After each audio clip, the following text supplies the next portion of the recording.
here's your host, the creator of the Game Awards, Jeff Keighley.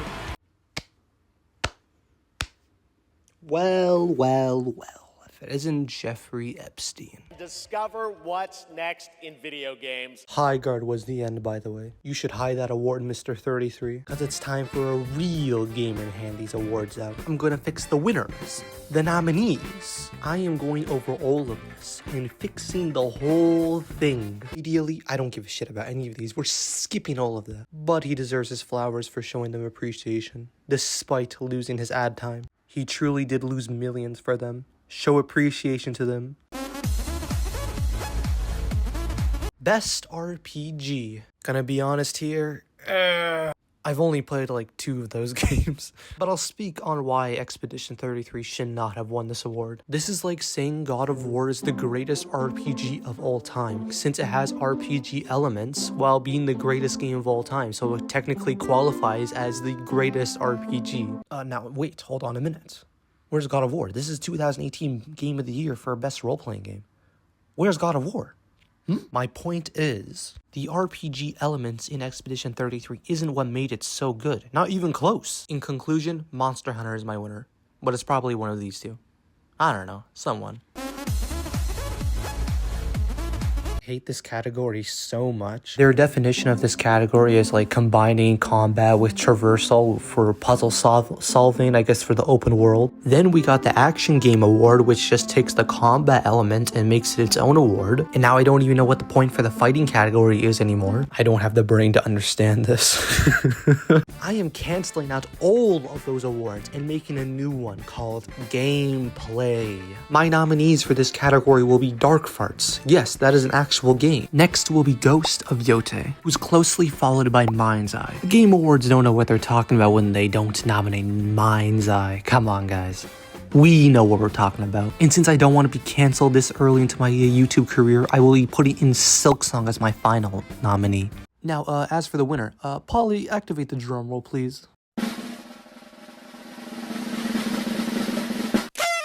Ghost of Yotei. Imagine being Ghost of Yotei, getting nominated for every award that makes you a great game, but to not be nominated for the actual game of the year? Are you insane? Huh. That's weird. The winner they picked probably isn't wrong out of the nominees they picked. But where's Sonic 3? Jeff Keighley, hello? Lock in. GTA 6, duh.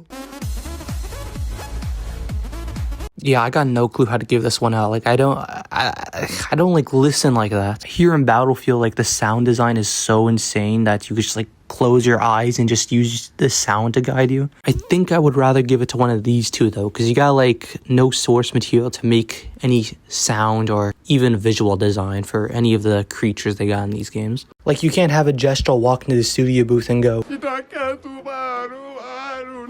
those guys had to work from scratch. So that is why I will be giving that award to Expedition 33. Next. Same reasoning here, except like almost all of them are like that. Ironically enough though, I'm actually giving this to Ghost of Yotei just because, oh my god, I could spend hours upon hours just staring at this game. It's just so beautiful. I can see why any of these would win though. Death Stranding 2, best of both worlds, hyper realistic with a cool fantasy charm. Like, oh my god, bro. Silksong won this category and that is absolutely deserved. This game is so pretty to look at, man. Oh, look at that, man. That's so good. This is gonna be very ironic later on, but I forgot to mention Donkey Kong for best gameplay. This is the most stacked category and also the easiest one to pick. Expedition 33 is going to have an orchestra play in the background for just taking one step in the game.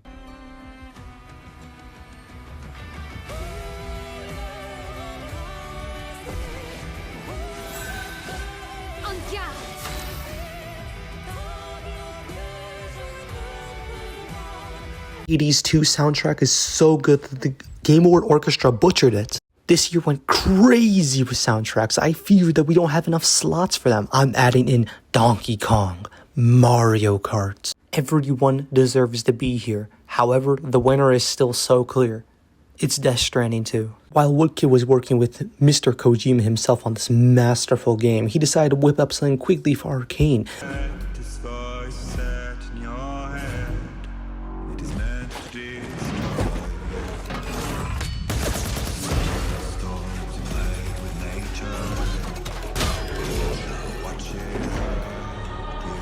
Someone give him his flowers. Incredible. Now, back to Death Stranding 2. In a stroke of genius, Kojima had Mr. Woodkid himself create songs based on how you play the game. When you're running down the hill, the music intensifies, starts adding in new instruments like drums, but then you stop. The drums disappear. The intensity is gone. You're calm. Music starts to speed up, starts to intensify even more now. You take this new path. The melody's now gone. You got this piano in the background. It's new, it's different. The game changes its soundtrack depending on how you play the game. And that is incredible. Kojima, end of story. In all seriousness though, I would give it to that Expedition dude. This guy decided to leave a stable job to go back to France to make his dream game because his studio wouldn't make it. Had a dream and made it happen. That's incredible. Also, I'm sorry, what? His budget was less than 10 million? How are you gonna get people like Daredevil on the team if you don't even got $10 million? That's incredible. No, this I don't like. This I don't accept. I refuse to vote for this. Where is Norman Reedus? Where is Lay Seydoux? Where is Solid Snake? Spoiler alert for a game that's already 9 months old, but okay. Fucking Gustav has like 3 to 4 hours worth of screen time, but he gets a nomination somehow. Yeah, he's easily the best actor on the team, but holy shoot, hardly any screen time. I'm changing this list completely. There. Perfect. Complete. And to you, Ben Starr, I apologize for kicking you out of here. It was for the memes. Your acting in the final scene alone earns you a spot here. Only you can do this. You can do this, please. Unpaint me. Unpaint me. So... Please. I don't want this life.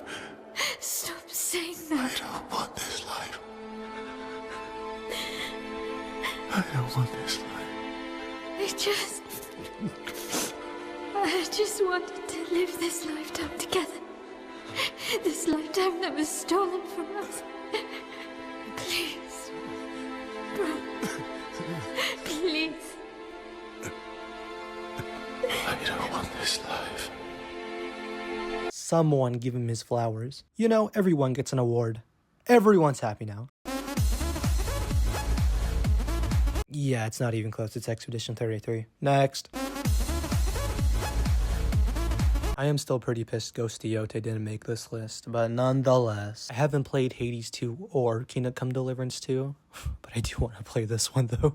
Death Stranding 2 pushed the PS5 to the point where it was about to explode. Expedition 33 brought one of the greatest stories in video game history, and it brought parries to turn-based. Look at that. That guy parried 10,000 times in one match. Donkey Kong is the most entertaining game of the year. And by the way, I don't understand why people were so shocked when it got nominated.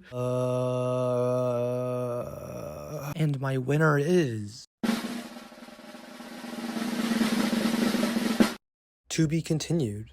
Also, I know he gets a lot of shit every year when like he makes like a pretty bad mistake in the show or makes a genuinely bad award show, but I genuinely think he's trying. He genuinely, he takes feedback from the community and stuff like that. He's trying, to be honest. I have nothing against him. I think he has earned the title as the most influential symbol in gaming so far.